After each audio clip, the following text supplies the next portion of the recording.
Perfeito. Bom, então vamos começar. Nós vamos abordar aqui, então, intubação traqueal em pacientes com COVID. Então, algumas considerações. Essa reunião está sendo gravada, tá, pessoal? A gente vai tentar disponibilizar para vocês, para quem quiser ver novamente ou quem não pôde participar. Lembrando que o microfone foi desativado e o vídeo, fique à vontade quem quiser ou não habilitá-lo. Quaisquer dúvidas, perguntas, comentários, por gentileza, façam-as no chat. E aí, no final, a gente consegue ir respondendo, já que enquanto eu apresento aqui, compartilho a tela, eu não consigo visualizar, tá, o chat, tá bom? Questão de qualquer problema técnico que aconteça, né, a gente está falando aí de software, então, por gentileza, feche seu browser, reinicie a reunião que você consegue fazer o login novamente. Por conta de todo mundo acessar, né, suas redes de internet, alguns problemas podem acontecer, podem ficar lentos por N motivos, a minha, de vocês, enfim, então a gente tem que ter um pouquinho de paciência. Bom, essa é uma reunião, um bate-papo de caráter informativo. Quaisquer recomendações, sugestões, orientações que a gente coloque aqui, é claro que elas não vão substituir aquelas de órgãos do governo, conselhos de classe, sociedades, enfim, né? E a gente sabe que, enquanto pandemia, ela tem um caráter extremamente dinâmico, então a gente tem que estar em constante revisão, reobservação, atualização de conduta, tudo isso pode ir mudando constantemente, ok? Bom, nós vamos abordar, né, a intubação no paciente com Covid, mas é importante que nós tenhamos um roteiro para que a gente possa seguir, tá? Primeiramente, eu não consigo falar de intubação no paciente com Covid se nós não falarmos de intubação de uma maneira geral. Tirar algumas dúvidas, colocar alguns pontos que são fundamentais no manejo da via aérea, e um deles, as drogas que nós podemos e devemos utilizar durante a intubação traqueal. Bom, então o primeiro ponto, drogas. Que drogas nós vamos utilizar? O que tem disponível nesse segmento? E por que é importante nós falarmos de medicação? Para que a gente tenha que facilitar o procedimento. Intubação traqueal não é algo difícil, ela não pode ser difícil, nós não podemos dificultá-la. Temos que tornar o processo o mais fácil possível e elas nos facilitam muito. Segundo, ela é um procedimento extremamente desconfortável, ela dói, ela mexe com a homeostase do organismo. Então, o paciente, ele descompensa se a gente não fizer nada. Vamos entubá-lo sem nenhum tipo de medicação, esse paciente vai descompensar, ok? E, como qualquer trauma, a intubação não é diferente, ele tem respostas, o organismo lança respostas a esse trauma, então nós precisamos atenuar esses efeitos de resposta, esses efeitos fisiológicos à manobra de intubação. Nós utilizamos basicamente 3 classes de medicamentos, e esses são obrigatórios nós usarmos em uma intubação traqueal. Intubação com dormonide e fentanil, isso não tem razão de existir, né? Vocês vão entender o porquê disso. Nós temos outras drogas muito boas, muito seguras, nós temos que saber utilizá-las, certo? E isso traz um momento muito mais tranquilo para a intubação. Além dessas 3 classes, nós podemos utilizar também alguns adjuvantes, por exemplo, os benzodiazepínicos ou mesmo anestésicos locais por via venosa, como a lidocaína. Então, começando pelos mais fáceis, os adjuvantes. Então, o dormonide, que normalmente é comum se utilizar, principalmente em sala de emergência, dormonide e fentanil, lembre-se que ele é apenas um adjuvante, tá? Então, nós temos aí algumas considerações a fazer.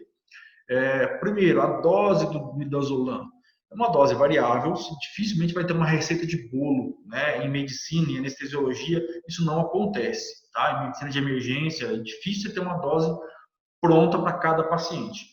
Geralmente, ela varia de 0,03 a 0,05 miligramas por quilo. Tem um início de ação muito rápido, em 1 a 2 minutos nós já temos o efeito esperado nesse paciente. E a recuperação de meia hora até 2 horas, também variável por questões clínicas do paciente. O grande efeito do dormonide, que geralmente as pessoas buscam, é a amnésia. Tá?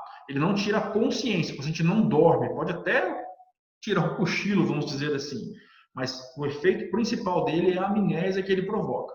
Mas temos que tomar cuidado, porque ele também provoca depressão respiratória, principalmente em pacientes idosos. Eu já vi em pacientes jovens 1 único miligrama de dormonide e o paciente fazer apneia e ter que ser ventilado. Isso não é raro acontecer.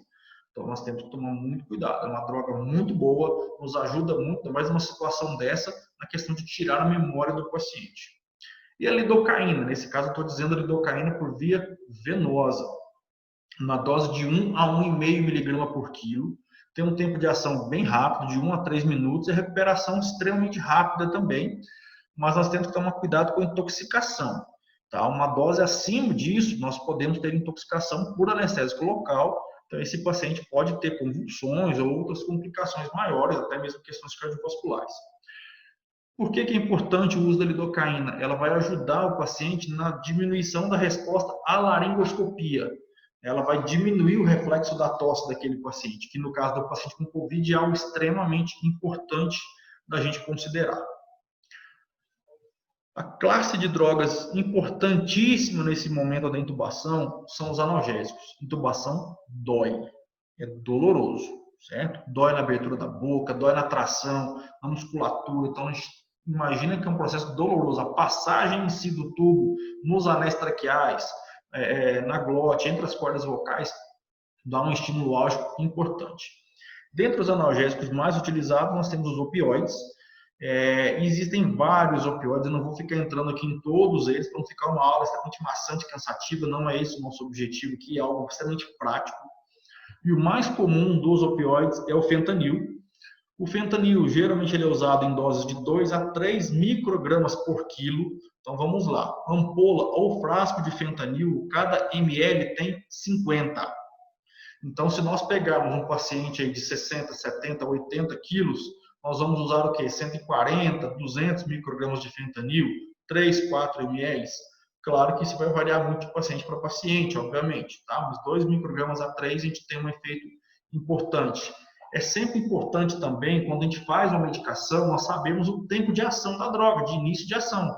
Não adianta a gente fazer a medicação e já querer que ela tenha uma ação imediata, né? Então o fentanil demora de 2 a 3 minutos para ele começar a agir, tá? Quanto à recuperação, é interessante nós pensarmos e lembrarmos disso. Em torno de 1 hora, o organismo já consegue eliminar o fentanil. Porém, no paciente com Covid, nós vamos ter algumas particularidades que ele não vai ser estubado logo depois. Mas nós, no centro cirúrgico, temos que saber disso. Porque o fentanil é uma droga lipossolúvel. Então, um certo tempo depois, ele solta da gordura, volta para a corrente sanguínea e esse paciente pode fazer uma depressão respiratória tardia. O paciente com Covid, vocês não vão ter esse problema, mas se ele estiver sendo sedado com fentanil, quando tiver extubação, cuidado com isso, tá? Vantagens, coisas importantes em relação ao fentanil. Ele é muito estável hemodinamicamente, ele não vai dar repercussão hemodinâmica, hipotensão, bradicardia, taquicardia. Mas em doses altas, principalmente, ele pode desencadear rigidez torácica. Então a gente pode ter dificuldade para relaxar o paciente com altas doses de opioide, principalmente o fentanil, ok? E os hipnóticos? Nós temos aí alguns deles, que é importante colocar, porque vai muito do protocolo de cada instituição, ou até que nós temos disponível, né? O primeiro deles é a ketamina. A ketamina, ela é uma droga bem interessante, eu vi que tem alguns protocolos colocam ela como primeira opção. Pessoalmente, nada contra, mas eu não gosto de usar ketamina pura, única e simplesmente, né, como droga indutora, tá? Como hipnótico. Por quê? Nós vamos considerar isso ao longo dessa apresentação. A ketamina tem um início de ação bastante rápido, a recuperação também é rápida e a dose é muito fácil de calcular, 1, 2 miligramas por quilo. Lembrar sempre de diminuir essa dose em idosos. Vantagens, ela não deprime a ventilação.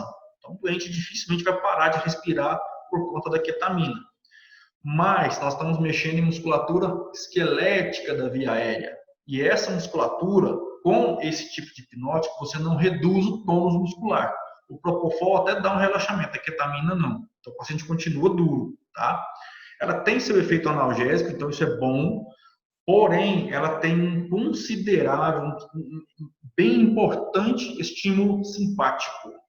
Então, a ketamina como droga única, ela vai proporcionar o quê? Taquicardia, com consequente hipertensão. Então, nós temos que tomar muito cuidado com a ketamina em pacientes com hipertensão intracraniana, doença coronária ou qualquer tipo de aneurisma. Nós podemos ter um evento adverso grave. Então, por esse motivo, a ketamina hoje ela foi perdendo espaço, pelo menos para nós, dentro da anestesiologia, como uma droga de indução, de botar o paciente para dormir na anestesia. Nós usamos a ketamina hoje como o seu efeito analgésico. Ela é feita em dose baixa e durante uma infusão contínua ao longo da cirurgia. Então, a gente tem um efeito analgésico muito bom, mas ela, pura e simplesmente, nós estamos meio que deixando de utilizá-la. Tá? Então, eu acho uma droga importante vocês saberem, ela está nos protocolos, mas se a gente usar puramente para poder fazer um paciente dormir, certamente ele vai fazer taquicardia, ele vai fazer hipertensão, nós vamos ter problema para poder controlar esse paciente depois. O Propofol, uma droga extremamente comum, a gente faz aí de 1 a 2,5 mg por quilo, também importantíssimo diminuir a dose em idosos. Seu início de ação é bastante rápido e sua recuperação também. Né? A recuperação é em torno de 8 minutos e seu início de 1 a 2 o paciente já dorme. Porém, o Propofol é um potente depressor cardiovascular. A gente faz Propofol, a pressão cai, a frequência cardíaca vai cair. Então, um paciente idoso, se a gente fizer lá um cálculo de 2 miligramas por quilo, um vozinho aí de 50 quilos, 60 quilos, você fazer 100 miligramas de Propofol, certamente a pressão dele vai lá para baixo. Né? Aí você vai ter complicações com sempre doses baixas, bem mais baixas, para o paciente já dormir, o teste lá no reflexo palpebral, pronto, está resolvido o problema. Tá? Lembrar que em doentes acordados, principalmente em veias de pequeno calibre, em regiões dolorosas, como o dorso da mão, essa injeção de Propofol dói, ela incomoda. O paciente estiver acordado, sem nenhum adjuvante, um midazolam, por exemplo, ele vai se lembrar disso depois. O etomidato, também um excelente hipnótico, varia na dose de 0,1 a 0,3 miligramas por quilo, tem seu início de ação semelhante ao Propofol, 1 a 2 minutos, a recuperação também rápida, um pouquinho só mais lenta que o Propofol. Importante lembrar em relação ao etomidato que ele diminui o limiar convulsivo. Então, pacientes com histórico de epilepsia, ele pode convulsionar, tá? Então, cuidado com o etomidato só nesse sentido.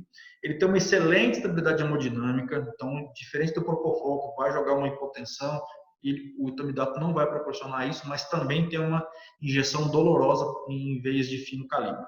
Bom? E quanto aos bloqueadores neuromusculares, eu percebo que muitos colegas têm até medo de usar essas medicações. Vou colocar dois. O primeiro deles, e o mais comum, a gente fala o quelicin, né, a succinilcolina, succinilmetônia, meio a 1,5 miligrama por quilo, tem um início de ação muito rápido, sua recuperação de 3 a 10 minutos. Lembrar que logo depois que a gente faz a succinilcolina, o paciente começa a ter fasciculações. Quem não está acostumado com isso, que a gente está convulsionando, ele não chega a ser uma convulsão, mas ele está fasciculações musculares, certo? Problema da succinilcolina, ele tem algumas contraindicações, algumas doenças neurológicas, pacientes com hiperpotassemia, então cuidado em doença renal crônica, isso pode ser complicado, pode gerar ter uma parada cardíaca por hiperpotassemia. Outro problema da succinilcolina, não tem antídoto. Fez o quelicin, ou você consegue entubar o paciente, ou se não entubar, você vai ter que esperar ele recuperar, você vai ter que ventilar esse paciente de 3 a 10 minutos. Isso pode variar um pouco para mais ou para menos, a depender do paciente. Então, não tem o que fazer se não conseguir entubar esse paciente. Tá? E a segunda droga que nós temos importante nesse momento é o rocurônio, o esmeron. Rocurônio nós usamos de 0,6 a 1,2 miligramas por quilo. Seu efeito é bastante rápido, ele começa a ter a ação dele 1 a 1 minuto e meio, 2 minutos no máximo. A bula fala até em tempo menor de recuperação, mas a gente percebe que ela passa de 20 minutos e doses mais altas isso pode ser ainda mais duradouro. Vantagem do rocurônio, existe hoje no mercado um reversor para ele, que é o Bridium, o Sugamadex. Então, em situação de tragédia, em que eu não consigo entubar e não consigo ventilar o meu paciente, eu faço um reversor, resolvo. Claro que eu tenho que utilizar a maior dose possível, que no caso uma dose plena, 16 miligramas por quilo. Ou seja, dependendo do peso do paciente, 10, 12 frascos de Bridium. tá? Não sei aí no HRT se é uma medicação disponível, mas ela existe no mercado brasileiro, certo? Lembrando que sempre que a gente for entubar um paciente, qualquer uma dessas duas drogas, se a gente for entubar em sequência rápida, nós vamos utilizar a dose máxima. Então, succinilcolina 1,5 mg por quilo, rocurônio 1,2 mg por quilo. Paciente aí de 70 quilos, por exemplo, 100 mg succinilcolina ou o próprio frasco de rocurônio que tem 100 mg, você consegue ajustar isso bem, tá certo? Bom, então agora que nós falamos um pouquinho rapidamente das principais drogas, das necessidades, do porquê de utilizarmos essas drogas, aí sim nós vamos partir para a intubação. Mas como é que eu vou falar de intubação em pacientes com Covid sem a gente abordar a intubação de uma maneira geral, em pacientes para qualquer tipo de, qualquer necessidade de intubação? Então, por que eu estou dizendo isso? É um trabalho antigo, mas ele é um clássico dentro da emergência, dentro da anestesiologia, falando a importância da pré-oxigenação. Observem o seguinte: um paciente adulto, normal, sem doença nenhuma, peso em torno de 70 quilos. Se eu fizer uma pré-oxigenação, o que é isso? Oxigênio a 100% durante 5 minutos. Não estou ventilando, estou dizendo o paciente respirando isso espontaneamente. Você coloca uma máscara lá e o paciente respira isso, tá? Enquanto você vai programando, organizando outras coisas, ele vai respirando esse oxigênio ali. Quando eu vou manipular esse paciente, um adulto normal de 70 quilos, ele tolera em torno de 9 minutos até que a saturação dele chegue em 85%. Se nós considerarmos um adulto de 70 quilos, mas já tem uma patologia não grave, uma hipertensão, diabetes, uma obesidade não mórbida, esse paciente vai levar, em média, 6 minutos para a oxigenação dele, para a saturação de oxigênio cair a 85. Olha o quanto tempo já diminuiu. Uma criança, por volta de 10 quilos, ou seja, um ano e pouquinho, essa criança, em torno de 4 minutos, 3 minutos e meio, ela já chega em 85 de saturação. E um obeso mórbido, um paciente de 130 quilos, mais ou menos, 3 minutos. Então, observem que mesmo pré-oxigenado, quando essas patologias aparecem, o tempo ele joga contra nós. E ainda mais numa situação de urgência ou emergência, nós nos esquecemos. É natural que o profissional não se lembre que o tempo está passando. Por isso que os protocolos, os guidelines dos cursos de emergência, né, PAUS, a CLS, SAVA e a TLS, tem uma pessoa para poder ficar lá contando o tempo e nos avisar. Porque é normal que a gente se perca nesse tempo, tá? Um dos motivos também é essa questão da oxigenação do paciente. Bom, esse outro trabalho é muito interessante porque, olha só, ele verificou a intubação traqueal no departamento de emergências com as complicações associadas a laringoscopias repetidas. Quando os profissionais conseguiram intubar em até 2 vezes, até na segunda tentativa, aconteceu menos de 12% de hipoxemia. Menos de 2% dos pacientes regurgitaram, menos de 1% broncoaspirou, 1,6% teve bradicardia e 0,7% teve parada cardíaca. Porém, quando a necessidade foi mais de 2 tentativas, olha o quanto esses números que já eram altos, o quanto eles aumentam. Hipoxemia em 70% dos pacientes. 22% deles regurgitaram, 13% broncoaspiraram. 21% teve bradicardia e 11% parada cardiorrespiratória. Então, observem que intubar o paciente nas primeiras tentativas é o ideal, ok? Esse outro trabalho, ele já começa a ser brilhante pelo título, né? Ou seja, o primeiro tiro tem que ser o melhor. Então, ele já diz para nós o seguinte: você tem que fazer o que for possível e necessário para que você consiga intubar esse paciente de primeira, a primeira tentativa. Você tem que tentar ao máximo ter êxito nessa primeira tentativa. Por quê? Nós já vimos 2 trabalhos comprovando isso anteriormente, né? As condições vão piorando, o paciente ele vai se deteriorando e a complicação vai surgindo conforme nós vamos tentando intubações sequenciais. Então, nós temos sempre que pensar qual é a minha chance de ter sucesso na primeira, quais os problemas eu posso ter e já antever isso e resolver antes de eu tentar manipular esse paciente. Tá? Isso aqui é o sonho de todo mundo, né? Quando a gente faz uma laringoscopia, essa aqui é a intubação que o aluno lá de medicina, quando está aprendendo a intubar, é isso que ele quer ver.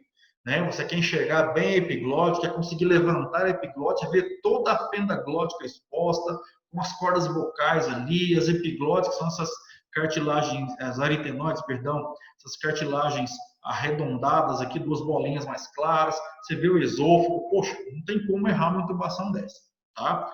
Porém, nem sempre é isso que nós enxergamos, né? E aí começa, tenta uma, tenta duas, me dá um tubo, aperta o pescoço, traz um dispositivo X, muda o laringo, testa a luz, chama ajuda e a coisa vai complicando, o tempo vai passando e as complicações começam a acontecer.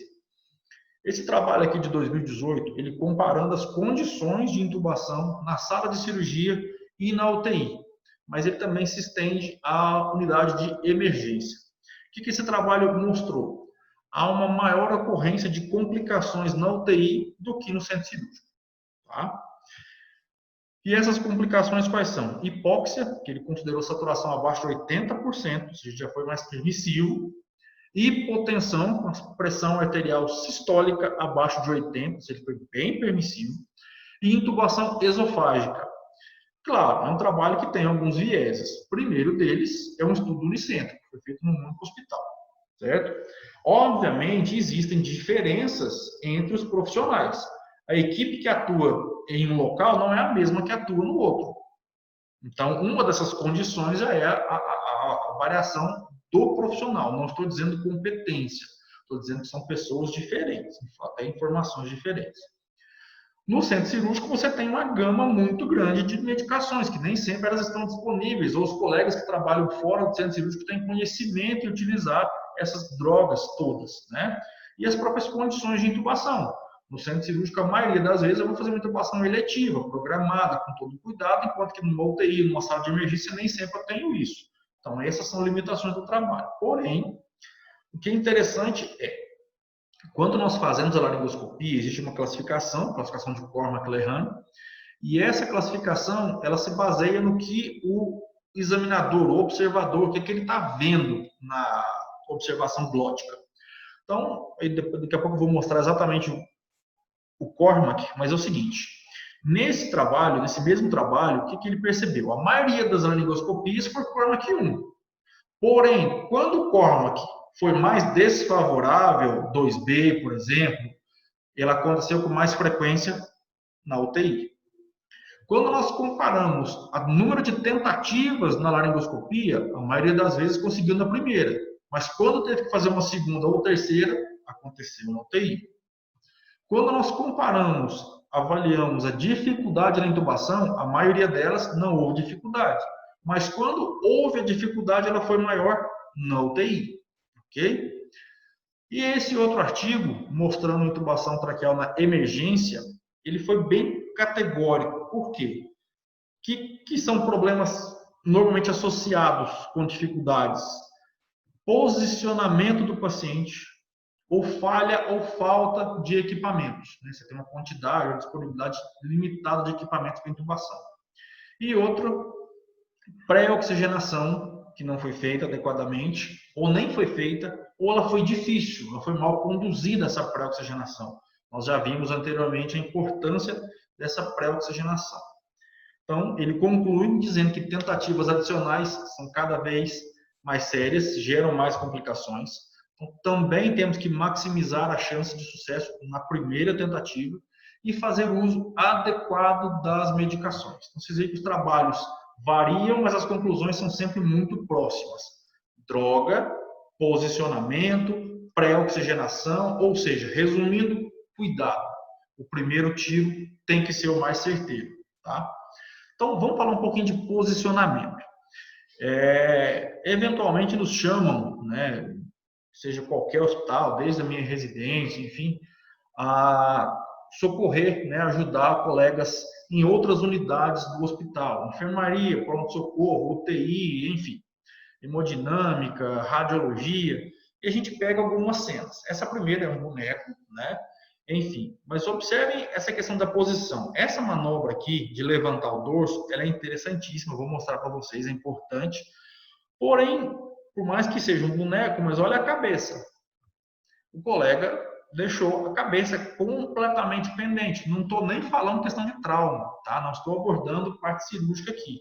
Mas olha só, isso aqui não existe. Às vezes passa para o profissional a falsa segurança, a falsa impressão de que quanto mais eu estender a cabeça e deixar a cabeça pendente, isso vai me ajudar. Não vai. Não vai. A posição tem que ser correta. Isso aqui é uma posição incorreta. Na segunda foto, parece uma unidade de emergência, né? Essa foto não é minha, foi pega de uma aula de um colega que me cedeu. Mas observe o seguinte, olha a posição que o profissional está entubando esse paciente. Está completamente dobrado, curvado, quase que no chão, né? Tirando a questão do pré-hospitalar, que você vai ter que entubar dentro do carro, onde tiver, enfim, é outra situação, mas dentro do hospital isso é inadmissível. E ainda parece que é uma paciente com uma pequena abertura de boca, né? Então, ou seja, os dois posicionamentos não estão bem conduzidos, não é o que nós esperamos, não é o que deve ser feito. Por que isso? Imagine o paciente deitado, em posição neutra, o que nós observamos? O eixo oral e o eixo faríngeo, eles são exatamente perpendiculares. E ainda existe a língua desse paciente aqui. Então é impossível, em condições normais, só abrindo a boca, a gente enxergar valécula, epiglote, entrada da traqueia. Não vamos ver. Né? Se a gente abrir a boca, a gente não consegue ver a nossa própria traqueia no espelho. Assim, por conta disso, os eixos são alinhados e existe a língua, ainda mais num paciente complicado, na UTI, na enfermaria, no quarto, com medicação, às vezes a língua cai. Então é impossível. E aí o que acontece? O paciente deitado, mostrando exatamente a posição perpendicular dos dois eixos. Imagine se for um paciente obeso mórbido. Né? É impossível. Nessa condição, a gente conseguir entubar um paciente desse. Né? Nessa situação, não dá. Olha a importância do posicionamento. Então, aqui, nós desmembramos o eixo oral, faríngeo e laríngeo aqui. Tá? Desmembramos os três eixos. Então, observem a relação entre esses três eixos. O paciente deitado em condições normais, posição neutra. Quando eu coloco um simples coxim na região occipital, observe, o coxim não é colocado no pescoço, ele fica na região occipital. Observem quanto eu já consigo aproximar os eixos faríngeo e laríngeo pelo simples posicionamento de um coxim. Olha a distância que nós tínhamos entre um e outro e agora o quanto eles se aproximaram. Quando eu faço uma extensão, uma hiperextensão, eu consigo aproximar também o eixo oral. Então, esses três eixos que estavam distantes, eles se tornam extremamente próximos. E aí facilita muito a minha visualização, porque eu utilizo o laringoscópio. Então, eu tenho uma aproximação dos três eixos, com a colocação do coxim, com a hiperextensão cervical e o uso do laringoscópio. Lembrando que o laringoscópio, eu não vou fazer alavanca, não fazemos báscula, senão eu vou bater a essa extremidade nos incisivos, vou machucar o paciente e não vai resolver nada do meu problema. É para cima, é levantar. O paciente vai estar num relaxamento adequado porque você utilizou um bloqueador neuromuscular, então está tudo perfeito para você, tá certo? Então, olha só, nós colocamos o coxim, hiperestendemos, o que acontece com aquele primeiro paciente que nós vimos, que estava tudo em 90 graus, olha o quanto melhora, tá? Existe uma aproximação dos eixos. E naquele paciente obeso mórbido, claro, não vou colocar apenas um simples coxim como no primeiro caso. Eu vou ter que colocar, nesse caso, sim, colocar coxins no ombro, colocar muitos coxins na cabeça e observem que nada demais, lençóis, campos, tá? Nós colocamos e melhoramos um pescoço que não existia, um pescoço aparece, já melhora muito para minha manipulação da via aérea, tá? E outro ponto importante é a questão que eu falei da elevação do dorso. Isso pode também nos ajudar bastante, principalmente para tornar mais anatômico, mais ergonômico para o examinador. Então, observem aqui, né? O colega não botou apenas um boneco, mas sem coxinha, mas ele estendeu e olha a altura da mesa dele. Tem colegas que deixam a mesa muito baixa, ele vai ter que curvar completamente a sua coluna, vai fazer muito mais força no laringo. Então, esse braço aqui ele pode cansar numa intubação difícil, tá? E numa situação igual essa, como é que eu vou saber se está correto ou não a quantidade de coxins que eu coloquei? Você colocou coxins no ombro, você colocou coxins na cabeça, né, elevou, mas para eu saber se a elevação está boa, se o paciente partiu, que nós chamamos de posição de cheirar, né, sniffing, esse paciente nós conseguimos que a região do trago, né, aqui da orelha, fique no mesmo nível da região do nó do externo, ok? E isso me diz que eu estou na posição adequada, não preciso colocar mais do que isso, não devo colocar menos do que isso. Quando eu for ventilar, eu ainda vou hiperestender esse paciente e vou facilitar a visualização da via aérea dele. Bom, vamos comparar os tipos de laringoscopia. A visão que o provedor tem, que o profissional tem, com o que nós chamamos de classificação de Cormack-Lehane. E aí, é fácil, não é fácil? O que eu tenho que fazer? Como é que vai ser a minha intubação? A primeira delas é aquilo que eu mostrei, é o sonho de todo mundo, aquilo que você vê tudo, ou pelo menos a maior parte da fenda glótica, né, aquela intubação que o tubo, se você errar, vai cair na traqueia, porque está muito fácil, tá? Essa é uma intubação, uma classificação que a gente chama de Cormack 1, e nós chamamos como intubação direta, passa o tubo e pronto. Quando a gente fala coloca o tubo, ele pode estar tanto com ou sem guia. A intubação com guia não é obrigatória. Ela pode ajudar, né, na questão de ter um ganho da experiência, deixa o tubo mais duro, quer dizer, fica ali batendo, ele é molinho e tal, pode deixar a estrutura mais sólida para poder entubar, mas fique à vontade quanto a isso, e é uma intubação fácil. A segunda visualização, eu também vejo a fenda glótica, porém eu vejo ela parcial e vejo a parte posterior dela. Observem que já diminui aquilo que eu vejo. E nós chamamos de Cormack 2A.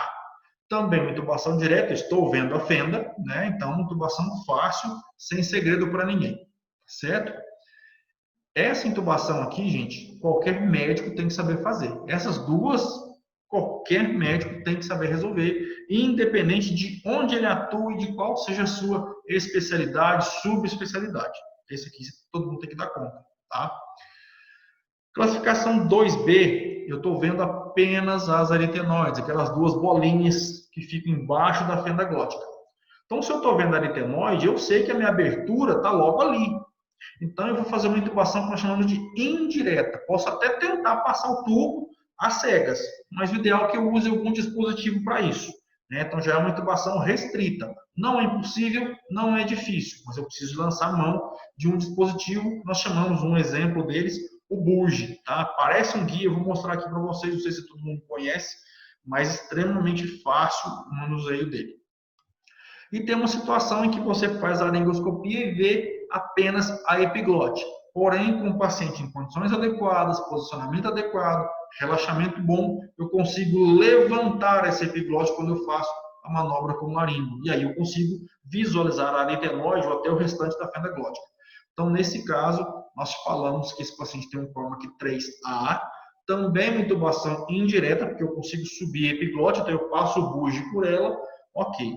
Até aqui, eu diria que o médico que atua em urgência e emergência tem que saber intubar até aqui, tá? Não é mais para qualquer médico, mas aqueles que trabalham em pronto-socorro, unidade de emergência, UTI, unidade pré-hospitalar, ele tem que resolver, ok? Mas aqui começa a complicar. Quando eu falo difícil, eu estou dizendo difícil para todo mundo. Então, se o paciente tem via aérea difícil, diagnosticado ou visualizado numa laringoscopia assim, ela pode não ser fácil, tá? Então, o que eu estou vendo? A epiglote, mas diferente da classificação 3A, ela não se eleva. Eu tento subir e alguma coisa segura, ou ela é curta, ou ela é presa, ou existe alguma alteração mesmo ali, que a gente não sabe, e ela não sobe. Então, se ela não sobe, eu não vejo. Eu estou vendo só a ponta da epiglote e ela não sobe.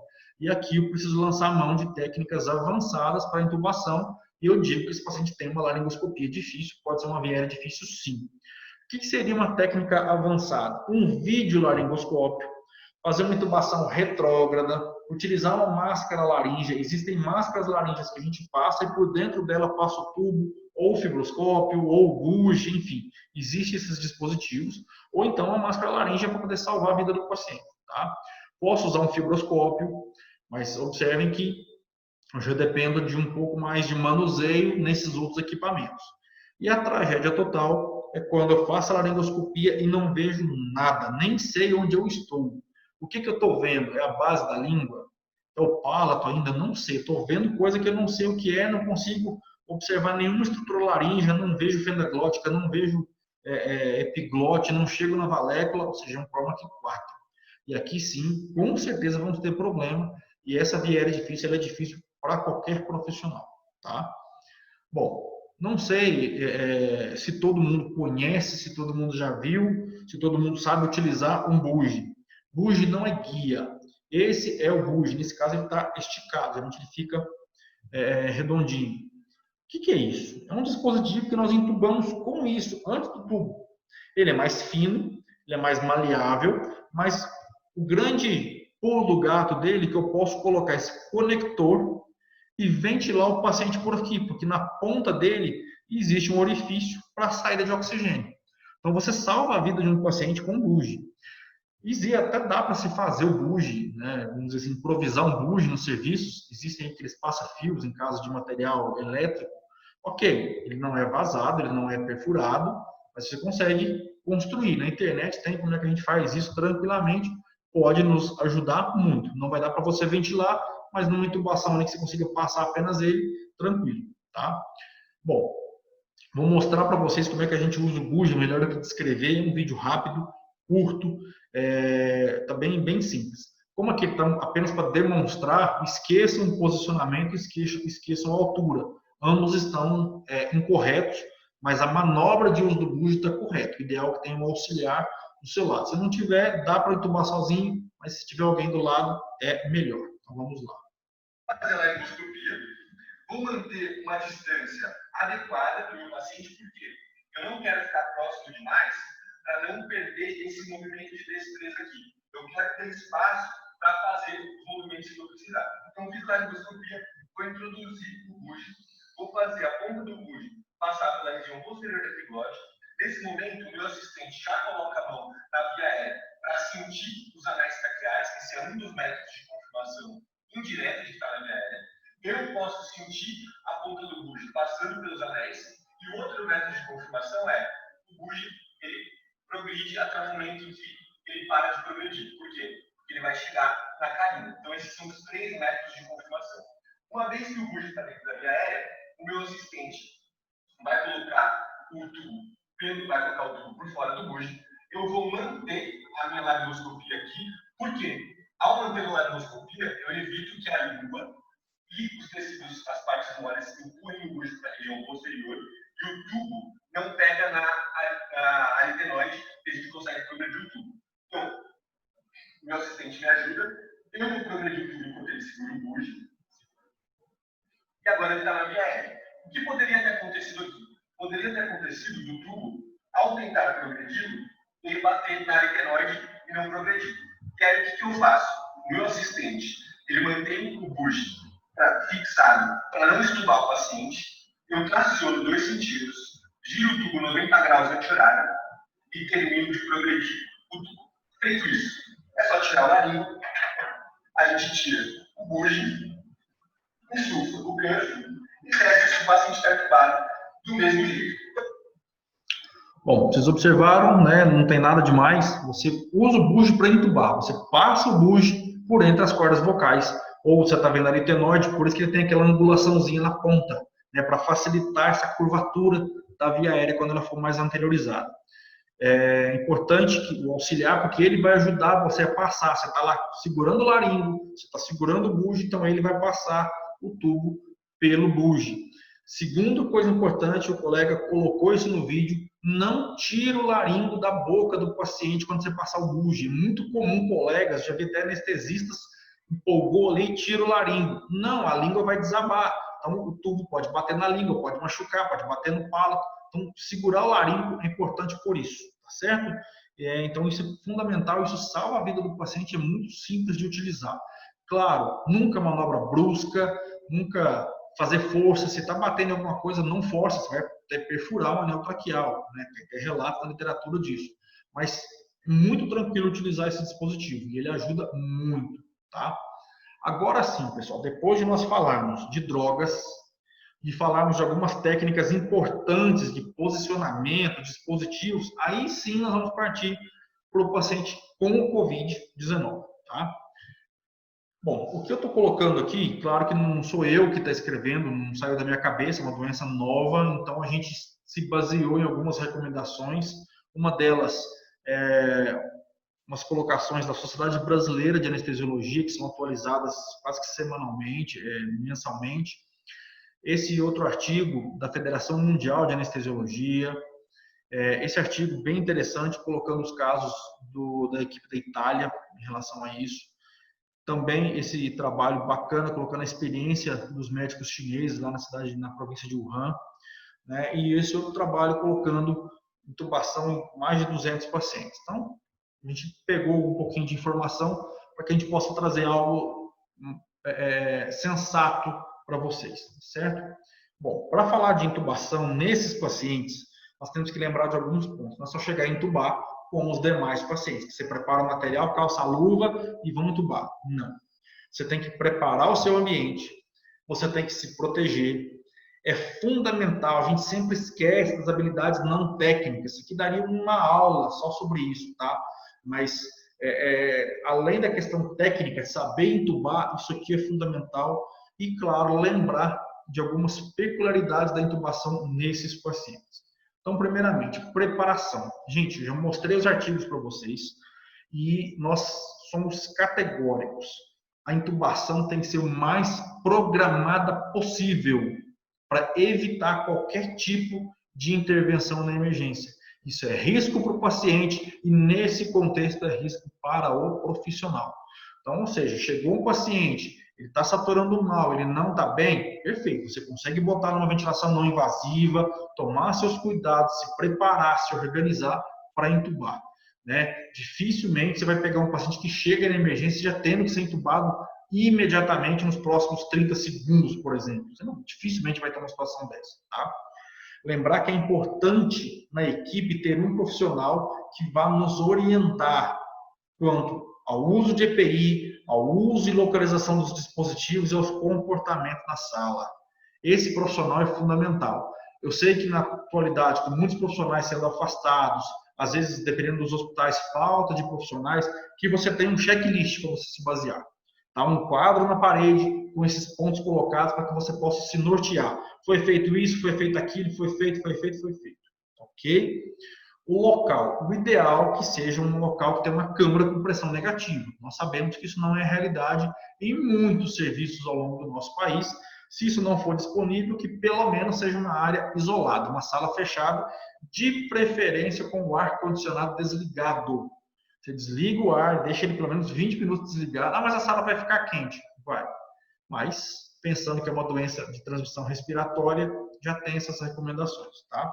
Tem que ser uma sala que não pode ter entrada aberta, né? Então, você está lá no hospital, aí entra um interno, entra um estudante, entra um staff, entra outro staff, entra alguém, daqui a pouco está o porteiro, daqui a pouco está não sei quem, daqui a pouco está a família ali dentro. Então, não pode. Apenas os profissionais que vão manejar aquilo. E você tem profissionais que ficam do lado de dentro e profissionais que ficam do lado de fora, tá? Isso tem que estar muito bem controlado. Fazer uma avaliação prévia dessa via aérea é importante. Então, você olha para o paciente com mais cuidado. Poxa, esse paciente tem 130 quilos, eu não estou vendo o pescoço dele. Ou o paciente é magro, mas eu não vejo o queixo desse paciente. Eu peço para ele abrir a boca, ele não consegue abrir a boca. Então, você vai conseguir ter umas noções se isso pode te tornar uma via aérea difícil ou não. Antes de conduzir, de chegar propriamente dito, teste o material. Não existe testaram para você, você vai testar. Pega seu laringo, monta, a luz está acendendo, está apagando, tá aquele acende, apaga, troca, pede outro, troca a pilha, cheque isso, cheque o tubo, os tubos. Gente, se eu precisar de um bugie, tem bugie aqui, onde fica? Todo mundo sabe o que é um bugie. né? Então, isso tudo tem que ser testado. A sala tem que estar pronta, mas tudo conferido, tá?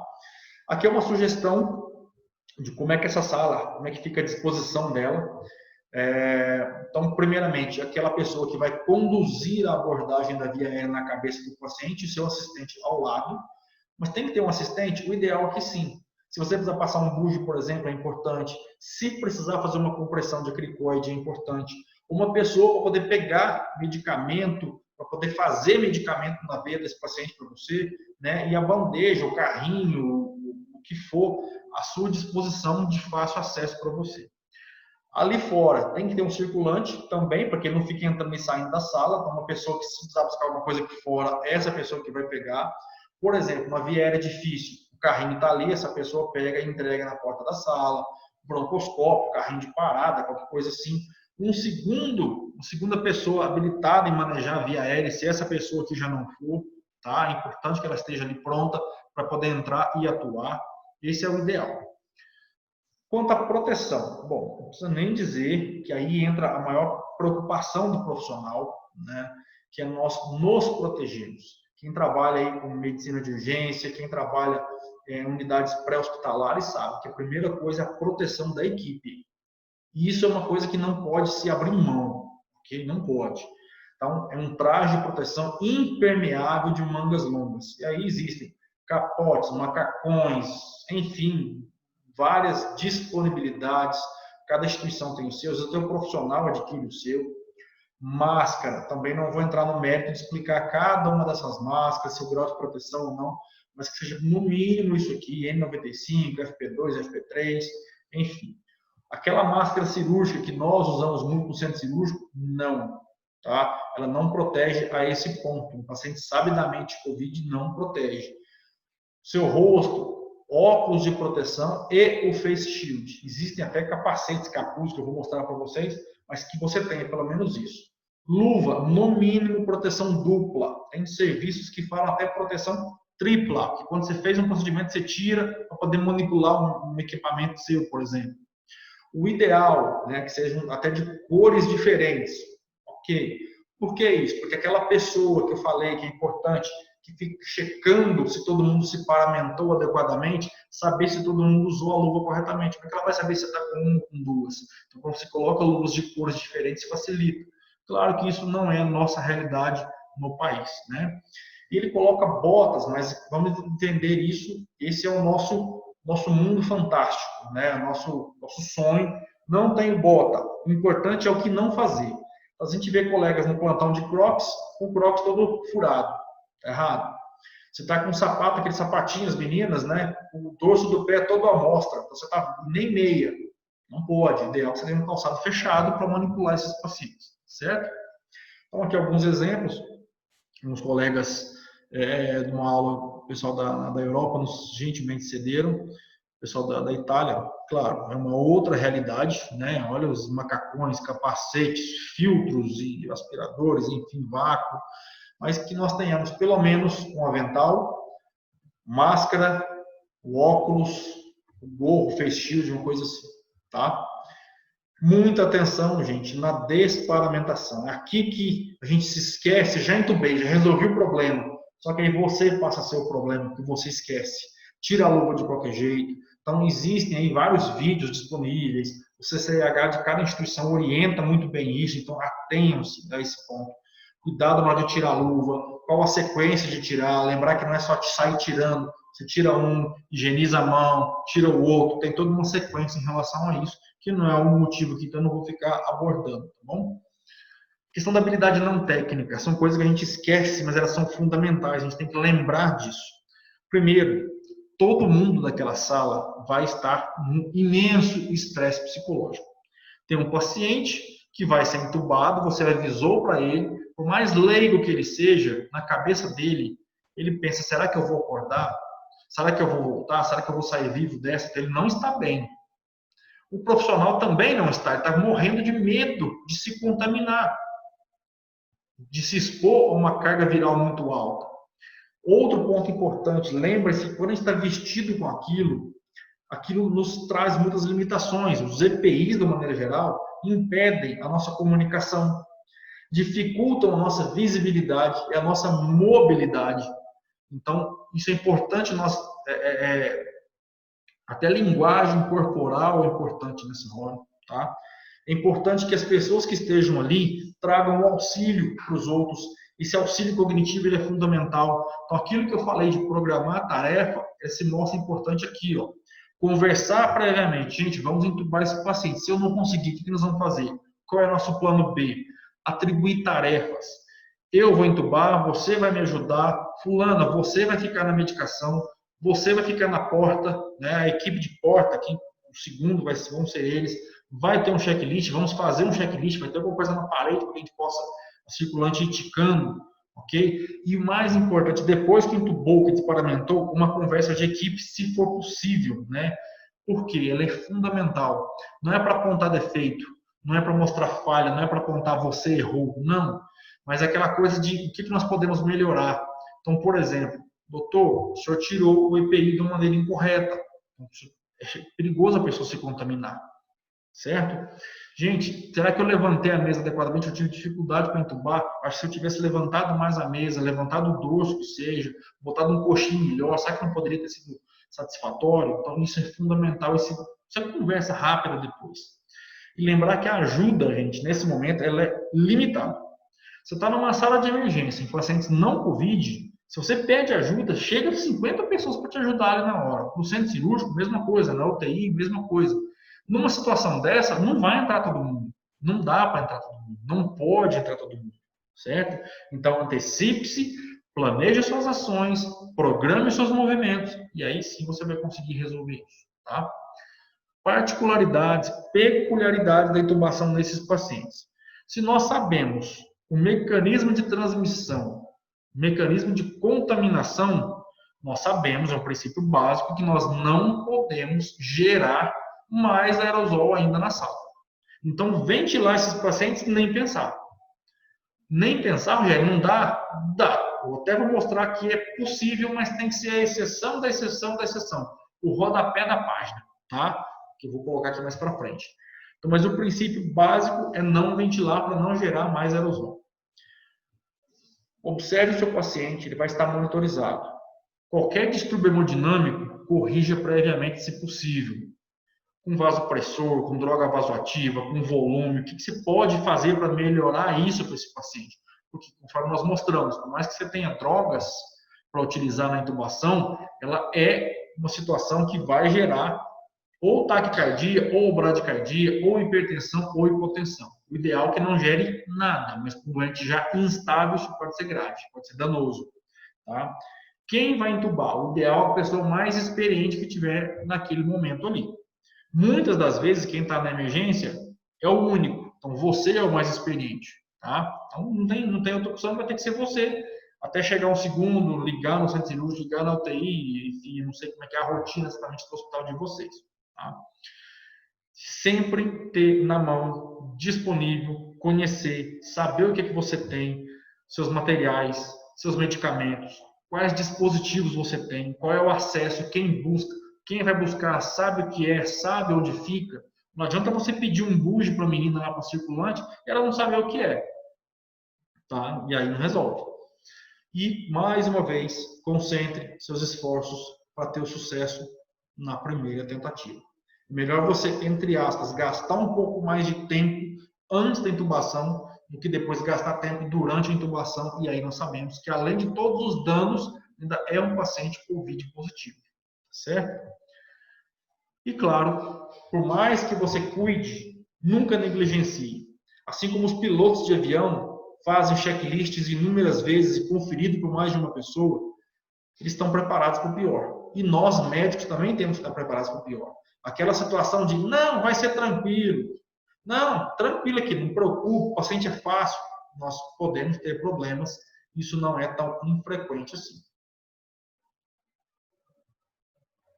Então, vamos lá. Paciente com COVID, todos eles intubação traqueal em sequência rápida. O que é intubar em sequência rápida? É intubar rápido? Não, é intubar adequadamente, no tempo mais breve possível e não ventilar o paciente. Então, olha só, você vai pré-oxigenar esse paciente coloca lá a máscara, o que ele tiver de VNI, oxigênio a 100% por 5 minutos. Quando você for entubá-lo, minimize o tempo de apneia, o máximo que você puder, reduza esse tempo de apneia. Se eu mostrei lá que um paciente saudável você tem 8, 9 minutos, esse paciente não vai ter. Esse paciente já tem um acometimento pulmonar, até mesmo outros acometimentos sistêmicos, então ele não vai tolerar muito tempo em apneia. Então, reduza esse tempo o máximo que você puder. Não ventile esse paciente. Por quê? Esse paciente, ventilando, você vai gerar aerosol. Muitas vezes, esse paciente também pode estar com o estômago cheio. Então, uma ventilação inadequada vai encher o estômago. Ele vai regurgitar e ele vai broncoaspirar. É que a sua via aérea realmente se tornou uma tragédia. Supondo que eu não consegui entubar, supondo que ele desaturou, supondo que aconteça qualquer coisa que minha saturação está despencando, sei lá, chegou em 40%. Não tem jeito. Você vai ter que ventilar. Não é o ideal. Então, o que eu falei? Nunca vou ventilar um paciente COVID. Esse é o ideal. Mas e se não tiver jeito? Você vai ter que ventilar. Como você vai ventilar esse paciente? Você vai colocar suas 2 mãos no rosto dele e outra pessoa, por isso tem que ter um ajudante, essa outra pessoa vai realizar o movimento de ventilação no ombro. Ok? E como é que ele vai fazer esse movimento? Vai ficar fazendo? Não. Volume, o menor volume possível. Pode até aumentar a frequência, mas o volume tem que ser baixo. Ok? Começou a ventilar, a saturação vai subir imediatamente? Não, vai levar alguns segundos. O importante é você ver que ele está expandindo o tórax. Pronto, está ventilando o paciente. Não é o ideal, mas a 4 mãos, com baixo volume, baixa amplitude, ok. Quando você for entubar, de imediato, evite a pressão cricoide. Muito comum quando alguém vai ajudar a entubar, já bota a mão no pescoço e tenta fazer a compressão. Não, espere. Por quê?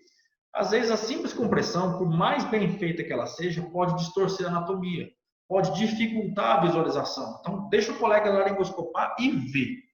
Se ele falar, aperta um pouquinho, desloca, aí ok, ele te pediu. Se não pedir, não faça, tá? Quais drogas eu devo usar? Você tem um leque aí à sua disposição, eu coloquei algumas, tá? Mas você vai utilizar aquelas que possam minimizar os efeitos hemodinâmicos e promova um máximo relaxamento neuromuscular.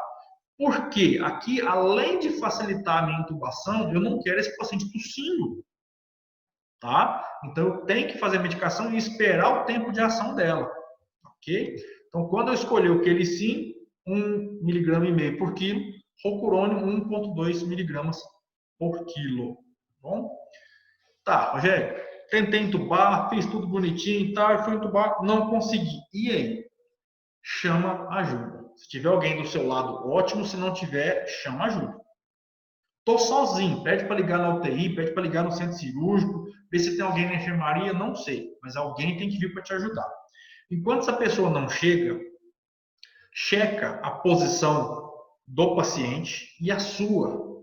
Né? Verifique se você colocou coxinha, verifique se você subiu a mesa na altura adequada, veja se você fez uma hiperextensão adequada. Já pense em utilizar algum outro dispositivo até a ajuda chegar. Já deixa a máscara laranja perto. Não precisa abrir, mas deixa do meu lado aqui. Isso é importante. Para que a gente não tenha mais surpresas. Saturação caiu, é estritamente necessário? Ventilação, não tem outro jeito. Baixe o volume e a 4 mãos para melhorar a vedação e diminuir a dispersão de aerosol. E aí sim você vai tentar a segunda vez. Se você tentar imediatamente, não vai resolver, porque nada você mudou, o seu ambiente continua o mesmo. Então a chance de você achar a mesma situação que você teve anteriormente continua ali. A posição pode estar inadequada, o posicionamento era adequado, o tamanho da lâmina do laringe pode estar errado, enfim, várias possibilidades acontecem. Então, se você não mudar o seu ambiente de atuação, o problema vai continuar o mesmo. Beleza, vou tentar a segunda vez, não consegui. E aí, o que nós vamos fazer? Imediatamente um dispositivo supraglótico, tubo laríngeo, combi-tubo, máscara laríngea, que é mais fácil, e passa isso. Ponto. O ideal é que você tenha uma máscara laríngea que já permita que por dentro dela você passe o tubo, ou passe um buge, ou mesmo um fibroscópio, que depois você já mantém uma via aérea definitiva. Lembrando que via aérea definitiva é um tubo traqueal com cuff insuflado dentro da traqueia do paciente. Então, a máscara laríngea ou qualquer supraglótico não é VE definitivo, você salva o paciente. Lembrando que no paciente COVID não é o melhor dispositivo, porque ele está acima da glote, então o paciente pode gerar aerosol. Então você tem que conseguir, você salvou a vida dele, você tem que conseguir entubá-lo o mais rápido possível depois, tá? E aí já é hora de se pensar numa via aérea cirúrgica, sim, não ficar tentando, não. Via aérea, gente, manipulação de via aérea não é local de heroísmo. Não é local da pessoa tentar, deixa eu tentar, vem o outro, deixa eu tentar também, deixa eu ver qual é a sua dificuldade. Não é lugar para isso. Por isso você tem que planejar, programar para fazer da melhor forma possível. E nesse caso do Covid, a gente tem que ser o mais precoce possível, porque se eu tiver que mexer numa via aérea cirúrgica, é tragédia. Você já pensou uma situação que nós anestesistas detestamos, aquela situação que eu não entubo e nem ventilo o paciente? Um paciente com um pulmão ruim, que vai desaturar rápido, será que eu vou conseguir fazer uma crico tão rápido assim? Será que eu tenho um cirurgião do lado ali para me ajudar a fazer uma tráquea ou uma crico cirúrgica? Nem sempre. Então temos que pensar nisso sim, tá? Rogério, e o vídeo laringo? Você não comentou dele? Posso usar? Na verdade, você deve utilizar, né? Tem vários protocolos, vários guidelines no mundo dizendo que ele tem que ser a primeira abordagem. Por quê? É super simples de usar. Então, em vez de se esperar ver uma viária difícil, já entra com ele, tá? É uma excelente opção. Até por outro motivo, que ele vai deixar você mais afastado da face do paciente. Você tem que olhar para o monitor, não só para o paciente. Então, você colocou lá a lâmina, você está olhando no monitor, ou no monitor dele, acoplado ao cabo, enfim. Porém, você tem que lembrar que tem que proteger, porque senão você tem que desinfectar tudo, e é um equipamento caro, então você não pode botar em qualquer solução para higienização dele depois, então tem que cuidar disso tudo.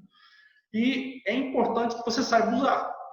Não adianta te dar uma Ferrari para dirigir se você não sabe dirigir, né? Ou nunca sabe dirigir um carro desse.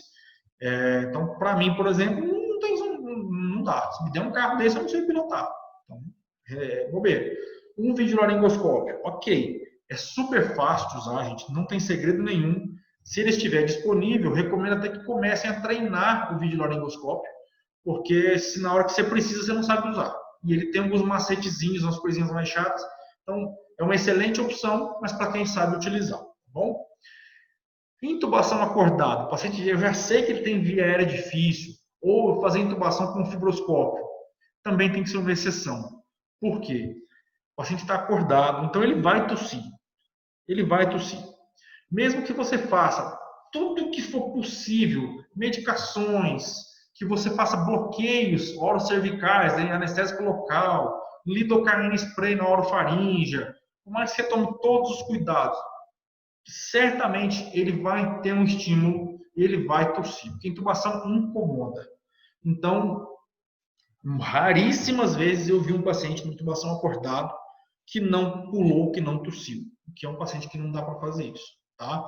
Então, se a gente já souber que esse paciente é via aérea difícil, de contar isso, doutor, eu fui operar no hospital X, anestesia geral, e ninguém conseguiu me intubar, ou ele te entregar uma cartinha, ou a família te entregar uma cartinha, lá o anestesista escreveu o paciente com via aérea difícil.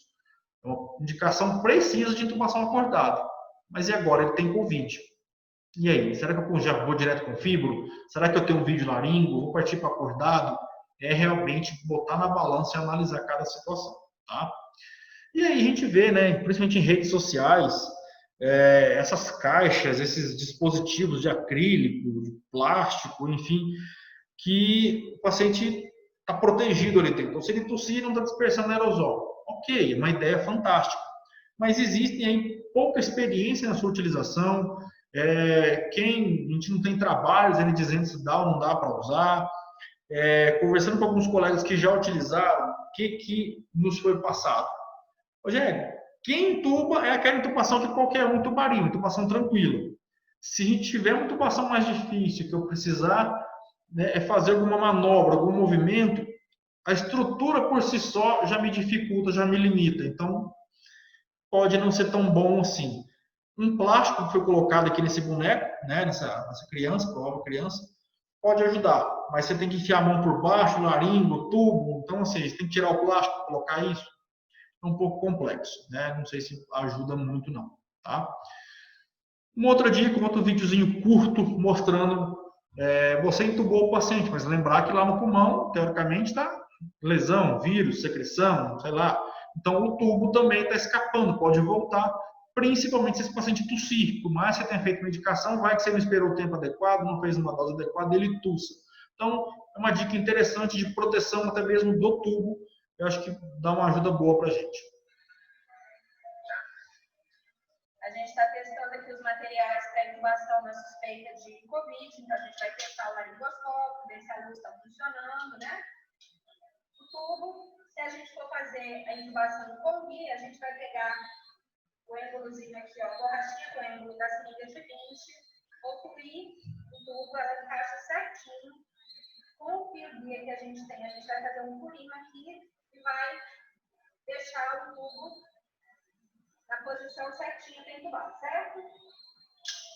Procede a intubação, introduz o tubo.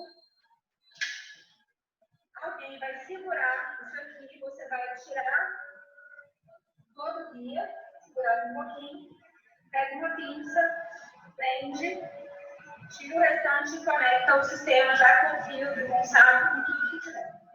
Um retencionador de diverso. Se a intubação for feita sem o guia, você vai pegar uma seringa de 5 ml, tira o êmbolo também, ela encaixa em todos os tubos, está vedado, introduziu o tubo, tampeia de novo, tira ele e se conecta no sistema do ventilador. Certinho? É isso. Eles viram a capacidade a inteligência e o improviso do brasileiro, né? Mas uma manobra extremamente simples, né? Dispositivos que estão fáceis de acesso em qualquer local, uma pinça e seringa de 20 ou de 5. Né? Isso ajuda até a não voltar aerosol pelo próprio tubo, tá, pessoal? Bom, só para a gente terminar, olha que interessante essa experiência dos colegas da emergência lá da província de Wuhan, na China, com 202 pacientes. Esses 202 pacientes foram intubados, né, em 2 hospitais, tá? Então 202, 187 num, 65 no outro. E olha que interessante os dados deles. Primeiro, via aérea difícil, que não foi prevista, apenas 3, 1,5%. Então não é uma coisa que você vai ver todo dia, toda hora, ok? Não se preocupe tanto com a via aérea difícil. Organize-se, planeje-se para a via aérea fácil, porque a maioria é fácil, é possível intubar. Segunda colocação, 100% dos casos, todos os 202 pacientes foram intubados em sequência rápida. Tá? E nenhum caso, mesmo os 3 casos de via aérea difícil, nenhum deles foi realizado em intubação acordada. Nessa outra comparação, no mesmo trabalho ainda, observem que não houve nenhum caso de contaminação pelo operador durante a intubação. Ou seja, tomando todos os cuidados, não precisa ter pânico. Você se programa, você se paramenta, você executa, você consegue concluir e depois você se desparamenta. Fazendo isso, a gente consegue melhorar bastante e ninguém se contaminou. Tá? Outras colocações interessantes, o Propofol foi o principal indutor usado em 96% dos casos. Em 99% dos pacientes foram intubados com rocurônio, não usaram quelicina esses pacientes. Tá? E em 89%, mais de 89% desses pacientes conseguiu-se intubação na primeira tentativa. E em média, essas intubações, 92% delas foram intubadas em menos de 3 minutos, em até 3 minutos. E mesmo assim, gastando até 3 minutos, nós tivemos 73% dos pacientes com hipoxemia, saturação abaixo de 90%. Ou seja, são pacientes que vão desaturar fácil. Um exemplo de checklist do pessoal do Reino Unido, muito interessante, fácil, semelhante de cirurgia segura para quem conhece. Ou seja, preparei o paciente, ele já tem um acesso venoso disponível, já melhorei a minha posição, examinei, observei a via aérea dele, realizei a pré-oxigenação, chequei as questões importantes do meu paciente, meu equipamento, eu conferi tudo, está tudo disponível aqui para mim, o que eu tenho, o que eu não tenho, isso basta. A minha equipe está pronta, não só eu, mas todos os demais estão na sala. Quem é quem vai fazer o quê, né? E em caso de dificuldade, o que nós vamos fazer? Qual é meu plano A? Qual é meu plano B? O que eu vou fazer se caso alguma coisa sair errada, tá? Então, só para a gente fechar alguns pontos importantíssimos eu gostaria que vocês saíssem levando isso desse nosso bate-papo. Planeje as suas ações. Eu sei que eu estou sendo extremamente repetitivo, mas é assim, eu, enquanto anestesista, a gente se assemelha muito ao avião, não só por decolar, não é isso, né? A pessoa fala, anestesia, ele vai dormir, é a decolagem, a hora que vai acordar é aterrissagem. Não. É a questão da segurança das situações. É você planejar o que você vai fazer, tá? Minimize a sua exposição. Então, programe-se, organize-se. Está tudo pronto? Paramente e entre para a sala. Resolveu, fez o que tinha que fazer? Cuidado na sua desparamentação, tá? Maximize os primeiros passos. Eles são fundamentais para o profissional e para o paciente. Conheça seus dispositivos. Não é hora de conhecer durante a aplicação. Você tem que conhecer o que você tem, né? Por exemplo, o videoarim, como eu falei. Saiba dos seus materiais, compartilhe isso com a equipe que está com você. Conheça os medicamentos, saiba quais são as doses que você pode usar. Invista muito na comunicação. Isso é fundamental na hora, principalmente de uma urgência. Pense que qualquer intubação pode ser difícil. Se não for, ótimo, lucro. Se for, embora seja raro, você já se preveniu, você já fez tudo o que deveria fazer, tá? E calma. Calma, porque você acalma o paciente, você acalma a equipe. Calma, porque tudo isso vai passar, toda essa situação vai passar e nós conseguimos entubar esses pacientes. E calma na hora de desparamentar, tá certo? Então, um método mnemônico, que um colega da Itália publicou, achei muito interessante, né? No caso, eles botaram em inglês, não em italiano, que é o Stop Covid, via aérea segura, antecipe a sua intubação, fazer um briefing com a sua equipe, organize-se, prepare-se, principalmente os equipamentos, né?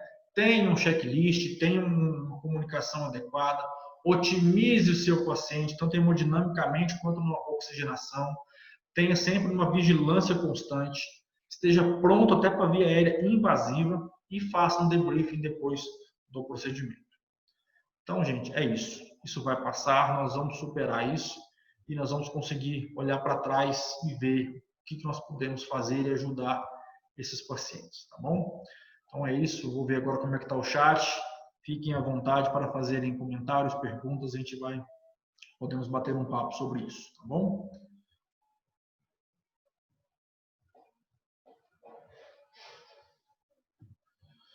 Se alguém quiser fazer algum comentário, alguma pergunta...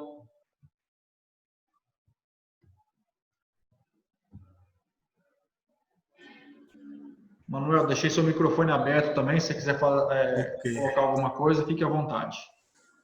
Rogério, muito obrigado. Realmente eu quero pessoalmente, né, agradecer por essa magnífica, né, aula, essa apresentação. Eu sou suspeito, é a segunda vez que eu assisto e realmente cada vez tem coisa nova. A gente tem que lembrar também o colega que tudo que você falou aqui, né? É a calma, mas principalmente você definir quais são os seus passos. Pode perder a calma. Eu acho que perder a calma é o principal inimigo, principalmente, né, quando a gente enfrenta, né, essa situação peculiar, né, principalmente agora nessa pandemia, né? Espero que todo mundo tenha gostado e realmente estão abertas essas perguntas. Quem quiser perguntar, tiver alguma dúvida, o doutor Rogério está aqui à disposição. Ok. Bom, eu que agradeço mais uma vez o convite, né? Para mim é sempre um prazer, eu gosto muito de falar, de compartilhar. Bom, estou vendo aqui, vamos pegar algumas questões aqui do nosso chat.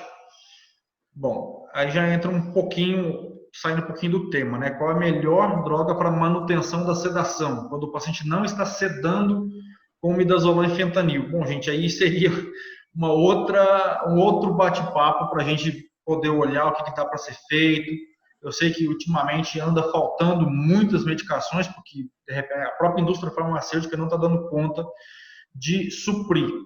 Existem várias medicações que são possíveis, vou falar muito brevemente, tá? Você tem aí dexmedetomidina, que é o Precedex, não sei se todo hospital tem o Precedex, costuma ser interessante. Pode-se usar ketamina? Pode, ketamina com Precedex, até tem já apresentações fora do Brasil, que é o Ketodex, mas não é todo lugar que tem, você pode associar os dois. Etomidato e manutenção não é uma boa escolha, né? Você vai usar inicialmente em dose única, tem uma questão renal aí, principalmente suprarrenal, que a literatura fala, então não é o melhor medicamento manter com etomidato. Manter com propofol, ok, sedação curta, mas dificilmente vai ser um paciente que você vai mantê-lo por poucas horas, sedado. Então, o propofol também não é uma ótima escolha, tem toda uma questão farmacológica, a gente poderia até bater um papo, Manuel. Se quiser, eu fico à vontade para a gente conversar sobre isso no outro momento. A gente vai abrir, fugir um pouquinho do certo. tema, tá? Certo. Deixa eu ver outras perguntas aqui. Quais seriam as drogas de escolha para intubação em sequência rápida nesses pacientes? Bom, primeira coisa, gente, avaliar a condição clínica do paciente. Eu dei algumas opções, né? Então, assim, mas a gente viu que o pessoal na China intubou a maioria dos pacientes com propofol como hipnótico e bloqueador neuromuscular, o rocurônio. Ali não colocou opioide, que foi utilizado, pelo menos um grande destaque. Mas assim, quando me chamam para intubar em sequência rápida, claro, você faz aquela abordagem do paciente instável, hemodinamicamente principalmente, né, hipotenso, não está respondendo com vasopressor, não está respondendo com volume, eu acho melhor você intubar com etomidato. Tá? É uma droga barata, a maioria dos hospitais tem, praticamente todos os hospitais têm etomidato. Não for essa situação, você usa o propofol. Isso enquanto hipnótico. Enquanto opioide, fentanil. É uma droga também barata, tem ampola, tem frasco, tranquilo usar. Bloqueador, eu já tirei da minha rotina há muito tempo succinilcolina, tá? Então, às vezes você não sabe como é que está a questão renal desse paciente, como é que está o potássio, se ele tem alguma outra doença de base que pode ser contraindicação, então você vai usar rocurônio. Eu acho mais tranquilo nesse sentido.